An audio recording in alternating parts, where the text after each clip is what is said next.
I wasn't familiar with the community, I wasn't familiar with the culture, and so it was a lot to jump into all at once. And so there really wasn't a whole lot of leadership here to step into. And the teachers were doing what they could to hold the building together, but essentially it was chaotic, I guess, at best. And so what I wanted to focus on most of all was just trying to heal the staff right away, try to get some consistency and discipline and help the staff come back together and to do what they did best for the kids. At a school racked by inconsistency and turnover, Principal Feldner marshaled the staff to a heightened sense of leadership by broadening the definition of leadership to include stewardship of the greater Menominee community. Connectedness to me is being able to bring everybody together for the benefit of the student. Also with the staff. And, we have our squabbles throughout the year and don't necessarily see eye to eye on everything.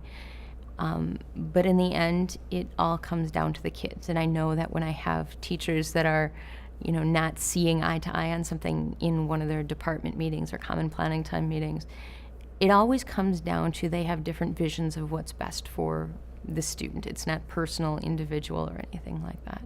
And in order to have a school function, you really do need that level of connectedness. As a first step, teachers make home visits to students and their families.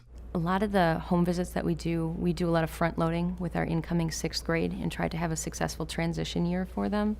And let me tell you that as soon as they get the idea that, a teacher is willing to not only come and find where I live and meet my family, but also track me down wherever I am, even if it's down at the river swimming, they get the idea that, we're connected, we're in it for the long haul. One of the most significant unanticipated outcomes you can get from a community engagement initiative is a healthy community. Kids, parents, community members making healthy decisions, and healthy decisions that will last for generation after generation after generation. In our culture, we call it 7 generations. I think we're trying to take back ownership of how our children learn and what they're learning.